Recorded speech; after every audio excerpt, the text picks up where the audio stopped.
Welcome to At the Table, a podcast from Quest Fellowship Church. In each episode, we explore how faith intersects with real life, how we navigate culture, community, and personal growth as followers of Jesus. These are just conversations, not conclusions, and space to simply think deeply, listen well, and walk in this journey together. We hope you enjoy today's show. All right, so we got CJ in here today, and we're going to be talking a little bit about dependency, because you said something in your last sermon.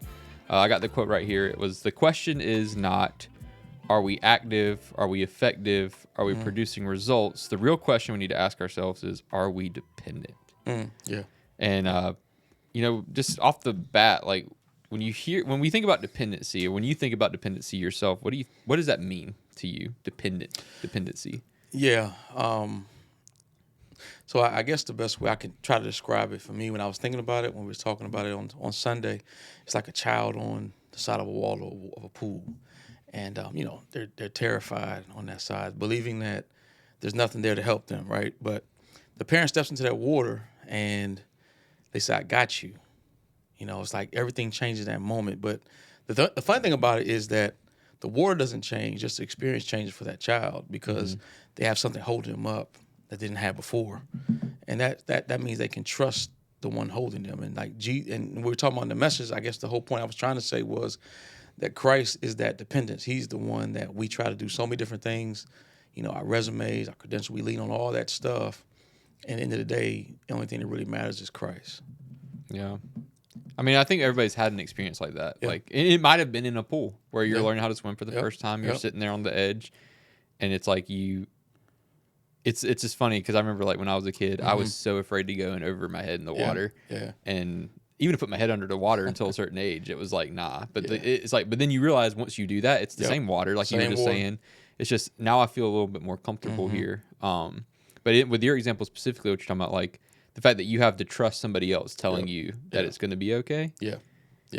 I was a lifeguard, man, for many years, and that was one of the biggest things, when you're sitting there struggling in the water, and you realize, oh, wait a minute, it's only it's not. But then someone comes along and says, hey, let me show you it's not about what's around you. It's about, I'm here in this with you in the midst of this thing. So So so anyway, that was kind of like what the thought was, and I was trying to when he was talking about his dependence on everything else except, like, that Judaizers were trusting in themselves and everything else except the one true Christ, the change agent that could do something about everything that they had. And thinking about dependency, just in the way our culture thinks about it too. Like, everything in our world is like, don't be dependent. We talk about in a relationship, it's not good to be codependent. Right. It's unhealthy. Like, you should never, ever have your be dependent on something else. Like, you can't even be dependent on one income and being safe. You have to make sure you diversify. Like, we have this whole thing almost like in our world, in every aspect, you don't want to become too dependent. But then you come to our faith and it's like, you have to be dependent because you can't do anything else from it. Like, there's like a whole weird thing between the world, and it's some level there's wisdom there and a lot of that, but it's just so different when you get into faith. Yeah, I think it's like, it's basically, I'm not self-sufficient spiritually, so it's almost like it's not weakness. It's kind of like, it's alignment, right? It's alignment with, I'm realizing that, God, I depend on you. It's like the conductor in the orchestra, kind of the same thing. It's like he's not by himself. It's like almost the whole perspective is, hey, it looks like I can do this on my own, but really you can't, because you need that. And I think sometimes we forget that, and we think that if I rely on something else because I don't have all the answers, because I don't have everything figured out, that it's a sign of weakness for me. But no, it's really saying that I'm lining with Christ, lining with the dependency that, God, I can't do it on my own power, but only with Him. Yeah. And we can't be transformed in anything that we try to do. Like the message we're talking about seasons the last few weeks, is to change, and change is not easy sometimes. It takes work. It's more than you doing what you can do. And then even those moments when you feel weak, it's like, okay, I am feeling weak, but God, let me regroup, get myself back together, and realize that Christ, you are the reason why I'm here in this moment, not self-sufficiency. Yeah. And we did finish the whole season series and everything. And, we've talked a lot about change, and we've like I remember, I mean, I think I even said this more in a staff meeting. Like when I first looked at it, I'm like, we're talking for 6 weeks on change. Is there really 6 weeks worth of things to talk about when it comes to change? Turns out there is. Turns out it's pretty timely too. Yeah. But one of the things that I thought about in the sermons that I was given, and hearing you talk about it this past Sunday in your message, like dependency is an important part of change. It's like dependency on the right things whenever change is happening, or dependency can keep you from changing. Like, what are your thoughts when it comes to that? Like, what's the relationship between change and dependency? What's the relationship between change? I think it has to be. I think the main thing for me is I think that it's realizing that, you know, that change is not just me relying on me. It's like it's not the primary source. You know, the primary source is Christ. I can't change anything on my own power. I can't do anything. I can't change habits. I can't change my priorities. I can't change my perspectives. I can try, and I think I'm doing these things, but in the end of the day, no, it's not. And I thought about something that you said in one of your messages. You talked about how you had to set your face, you know, on the wall. And I think that's the key. We have to really realize that we're setting our face on something. And you asked the question, do we really set our face? And I had to ask myself, do I really set my face for change? Do I really do those things I need to do? Sometimes I am, but other times, no, I'm not. And I'm learning as we were talking about last couple of weeks, that change is difficult. It is. It takes a lot to try to balance the two of dependency and change. And God, I say I'm dependent on you in these things I'm comfortable with and familiar with, but other stuff, I'm learning to have to do that. And like even when you say like, okay, I set my face to this, like at some point that can just be grit. Yep. And you know, it's not dependent on Jesus at all. It's like I'm a white knuckle and I'm gonna set my face on it.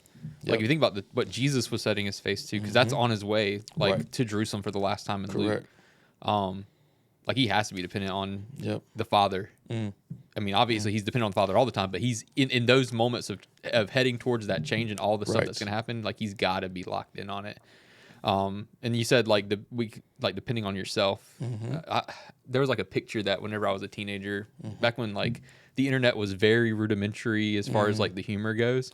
There was like a picture of someone that had like a power outlet and it was like plugged into itself and it was like infinite power. And I'm like, you know, that's funny because we all oftentimes will think about that, you know, like, okay, the only person I can really depend on is myself. Like I have to, like, it has to be grit. It has to be me. It has to be all within that I'm getting my source from. But the thing about when you think about that power outlet, like it doesn't have any source. It's just drawing out of itself and there's no power there.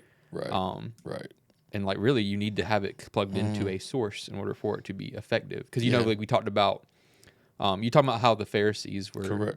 Well, Paul talking about his rap sheet, like all these different things, all these different like things that are produced out of who I am. Like you're only gonna be able to produce it based on what you're attached to. And that could be bad things that are being produced too. Like Jesus says, you'll know them by their fruit, not by their lack of fruit, but by what kind of fruit is on the tree. And the fruit could look real, it could be plastic. It can. You know what I mean? And I think that's something I wrote down. I thought about the distance isn't God pulling away from us a lot of times. We talk about dependency, feel far. It's like, Lord, I don't know. And I said it's us trying to carry things on our own, like you kind of talked about. But it's like almost like I can say that things are going well, self-reliance can creep in. You know, like Paul, he was saying he had all the credentials, everything, all the T's crossed and the I's dotted, but he knew that didn't mean anything. It was almost like he's saying, look, I'm exposing the illusion of what looks real. You know, you depend on the fact that you are a Jew. You are dependent upon the fact that you are a pastor. You're dependent upon the fact that you are a father or a mother or a husband or wife. All these things we depend on. And God's like, yeah, that's cool, but inside, when everything rubber makes the road, what really matters to you? What really is most important to me? And so I think dependence has to be the foundation we rest on, and not just coming to church on Thursday or Sunday, not just in a connect group, not just kind of like we talked about yesterday, same thing. It has to be more than that. Like you just said, you kind of just listed off like the different ways you can find your identity in something really. And I think like for me, for example, like when I think about dependency, and I'm honest with myself, like it's really hard. Like it's the idea of abiding, right? That you get in John, like this idea of like he is the vine, Right. you are the branch, and you will not produce anything worth producing unless you are attached to the vine. But so often we try to attach ourselves to ourselves, and we often use like those different things that we like those different titles that you kind of just mentioned. Like you might be like drawing your power from like your title as a mother or as a father or a pastor or of an employee or like whatever your thing is, you'll try to draw on the resources there to kind of help produce. But you can't do that forever because eventually you're going to realize like things change. Right. And if there's nothing deeper happening other than you just drawing power from that, those are very quickly depleted. Yeah. Feelings of necessariness. Yeah, man. Yeah. And I think that's it requires us to admit the need, but also requires that's uncomfortable at times, that like we talked about, I think in our meeting this morning, what vulnerability is, meaning that you're allowing, it's almost like we say it in the natural, like it means that, we're giving someone else something that they don't know about us to hurt us. But in the fact of that, there's so much freedom in the fact that when you realize, hey, all this stuff that I have doesn't matter because of the fact that when I release all these things I think I am, it's like I can really see freedom. I can really live. Paul understood that because he wrote Acts 2. He wrote in Acts that too. He wrote that whole thing. He was on house arrest. You know what I mean? It's like when you think about where he was, but his faith was still strong because his dependency wasn't on where his circumstances looked like, kind of like that pool, because he understood who was with him in those moments. It was more to it than that. Yeah. And like Paul's saying, you can't, he's being vulnerable with the people. Yep. He's like, hey, here's my whole sheet of everything I should be able to be proud of. And I can't. And there's no real thing that you can draw from this. Yeah. Like it's all rubbish. Yeah. Which, he uses a far more intense word than rubbish there. But like he even says that. And I think you mentioned vulnerability too. And I was thinking earlier, like when it comes to the way we talk about dependency as a culture, like how it's you don't want to be dependent and like the unhealthy ways of being dependent.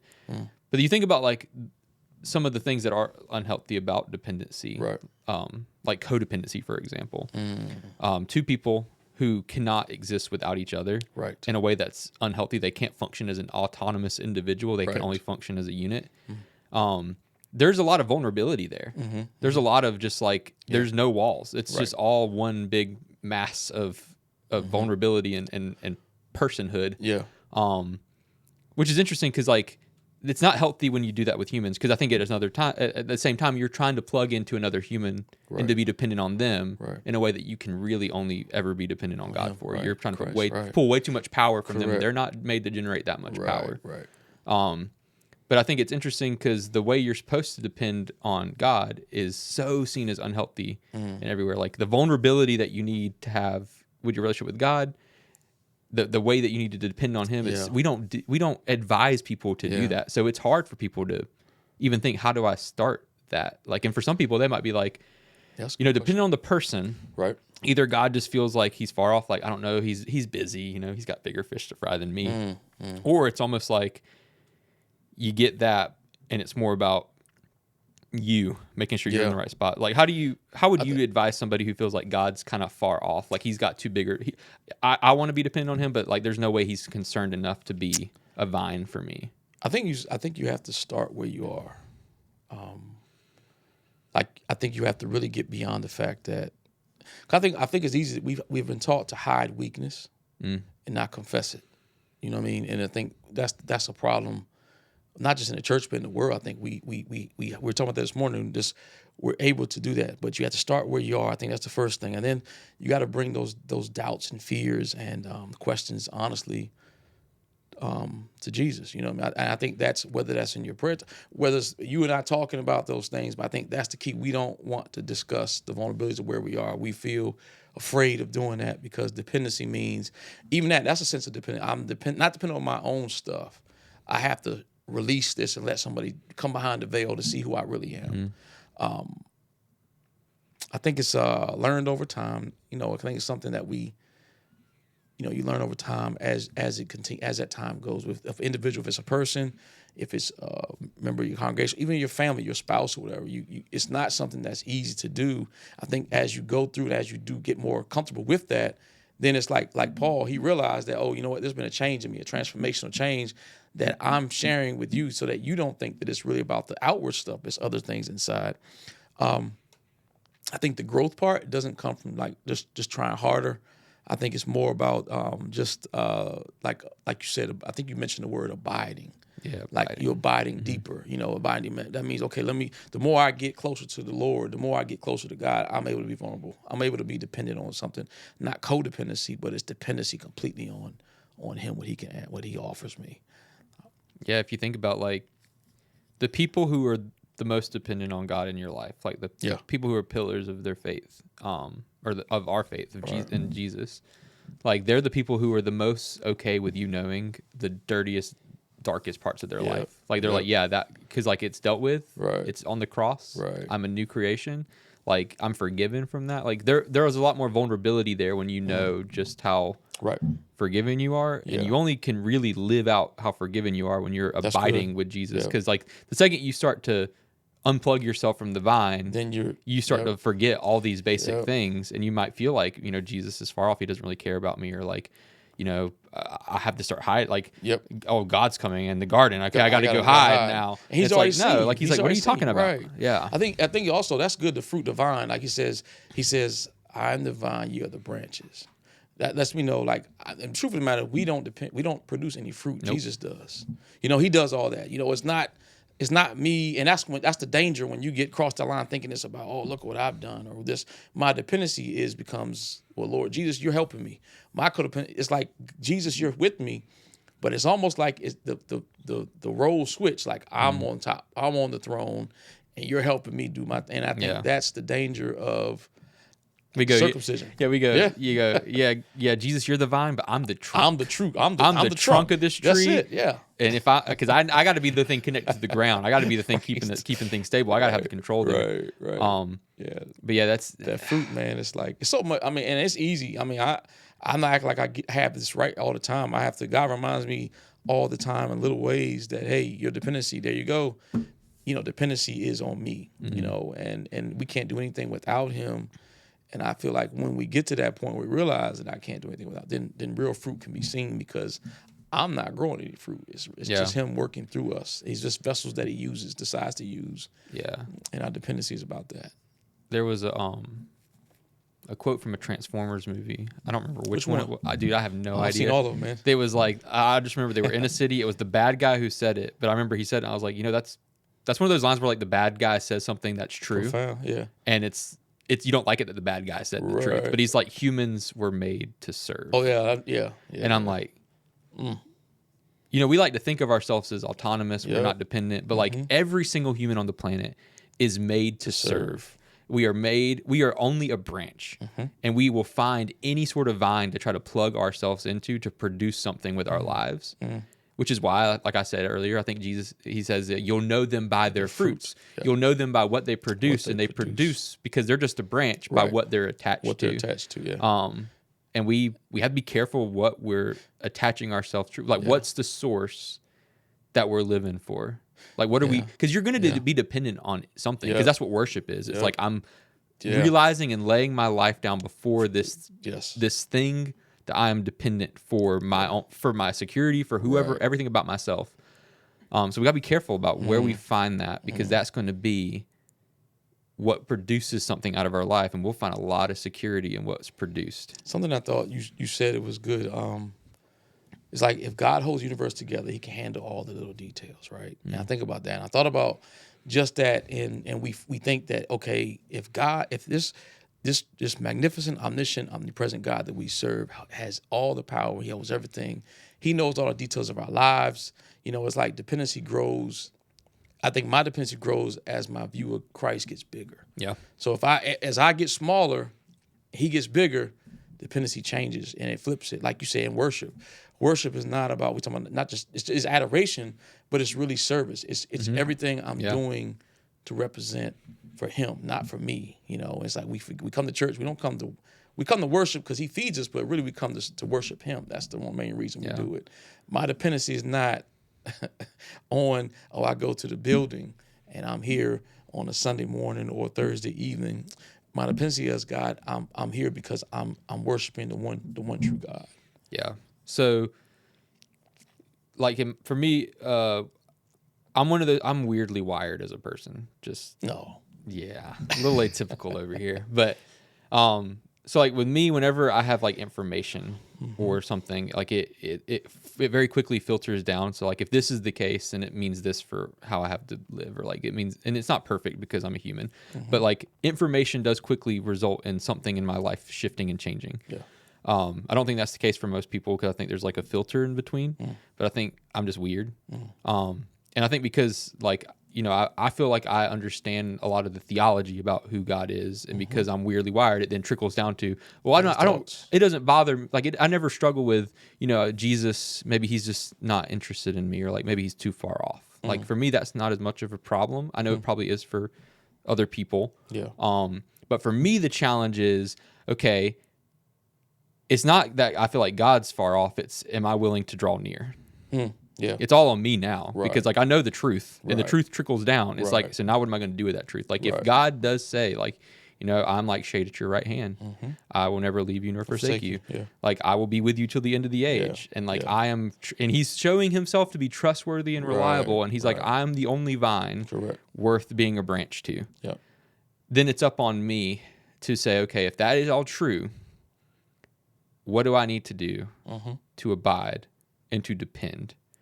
Because everything in me wants to depend on myself. Everything in me wants to depend on like the fruit that I produce from like being plugged into myself or being plugged into something else. Yeah. Or even being letting the fruit that I produce out of myself as a result of Jesus be something that I then plug myself into, Right. which Right. is also not Dangerous. helpful. Dangerous, man. Yeah. So what do we do? How do we make sure that we are depending well?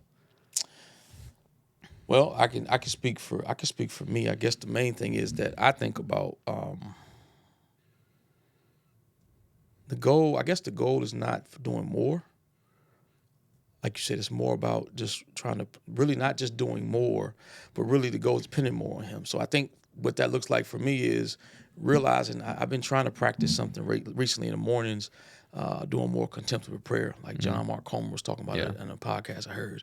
And I've been trying to, really just think about that and adapt that, not because, just going through the motions of prayer, but really realizing that plugging in is like a lot. I'm locking in with you in the mornings because I want to start my day this way. So I think the purpose of it is not just to say I checked the box, but really to get that connection with God, with Christ, and realizing that all that, everything that I do comes from him. And so anyway, with the contemplative prayer piece, it's like the first thing is like just the quiet, just getting quiet with him and realizing that even my day, Lord, I can't do anything without you.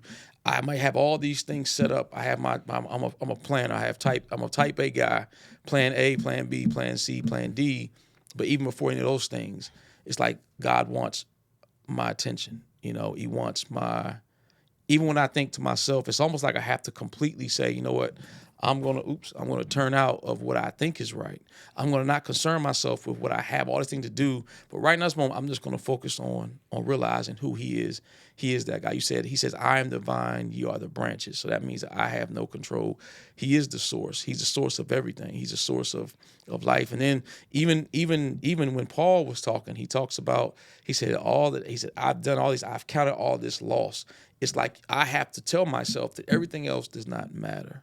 Mm-hmm. It does not matter in the day. All the things that I think, even with, as important as my wife is to me, as important as my children are to me, those things, I have to put that stuff to the back burner and realize, God, you are the source of everything that I need in a day. Yeah. And I feel like for me, that's the challenge, because I too get like you. I need to draw near. I gotta isolate myself, set that time apart to say, Lord, I'm going to do this with you, because my mind goes to thinking about times when I was not doing those things, when I was, feeling like I was less than, or feeling like, even though God, I think a wise man told me one time, pride it's a spectrum. It's not just, you thinking pride is this way, but it's also your self-abasement of yourself, thinking that you're not. And it's like my dependency becomes on my own self-abasement, me thinking that I'm not worthy of God's grace and mercy. And God's like, yeah, you're dependent on yourself as opposed to what I've already freed you from. Yeah, that whole idea of pride, you can be so dependent on yourself in a way that you just almost like beat yourself up in a way that you're sitting on God's throne and condemning yourself. Yeah. It is like you think about the fact that dependency and trust go in hand with each other. Yeah. And you're talking about like contemplative prayer. That I know what you that mean. practice that you are doing. You were talking a lot about that. And that's the idea, you're really trying at the beginning of your day to recognize who God is and as full In as that you moment, can. man. Ground to the point of even grounding my feet on the ground. Yeah. Like first thing, stepping out of my back patio, putting my feet on the ground. You know what I mean? Realizing that, okay, I don't know. Just it sounds weird, but it's. Well, I mean, it's like the idea of you're just trying to be aware. You're trying to be in alignment. Correct. You're trying to make sure that you have an awareness to who God actually is. Because I think like, we talk and we sing and we say all these things. We read about church. like how big, powerful, secure, reliable God is. Yeah. But when we forget about all of those things, it's harder to trust him. And we'll say that he is those things, but until you like find a way to remember and be aware and in alignment, and that's what the contemplative prayer That's a hard word, helps you do. Like it helps you to kind of set it some time in to just be aware of God's presence. And not just checking the box. Not just checking the box. You know what I mean? We get up, pray, start my day. Yep. It's like, slow down. And my dependency. It's like my daughter, when she was first born, it's almost like we had to do everything. Dependency she was not able to do anything on her own. She could cry, but it was like that same mindset that connection was developed because of that. You know what I mean? I mean, it was interesting, watching my wife and that connection with the baby and how that dependency was there. And it's kind of like in the physical, but it's also in the spiritual as well. Yeah. We just, I don't know. It's interesting. We're able to see that with our children and with like you said, codependencies or with our spouses, but it's hard to see that connection with God. And like I think that's what, like you just described your daughter, like childlike faith. Like you think about you build the trust with your child. Yep. And then your child looks to you Correct. whenever there's anything that's worrisome, when they're wanting to figure out, is this something that I need to do? Like they look to you for any sort of Guidance. sign and guidance from you. And I think that's what God wants from us. Like he wants us to realize, I'm trustworthy enough. I'm your father. Yep. Like you need just look to me. I'm gonna be with you. I'm gonna help you out. Like I got a plan for where I want to take you. He says, I know the plans that I have for you. Yep. And they might not always be fun. Always good. Nope. But they are to prosper you. Yep. At the end. At the end. And it's to bring you closer to me. It's to bring you closer to what I have for you. I know it's getting late, man. But I thought about you just said about that. I love that what you just said about it might not be always good. We think that everything is good. Like back to the example of the wall in the pool. In order for that child to be able to feel that, they have to embrace that fear of letting go. Yeah. You know what I mean? Amongst the water, it's like you have to do that in order to feel. Yes, it's difficult, it's tricky, but you got to do it in order to feel dependence of Christ in those moments. Yeah, and then when you're aware of just how capable and trustworthy the one is saying, "Let go of the ledge," it's far easier to let go of the ledge. Amen. That's good.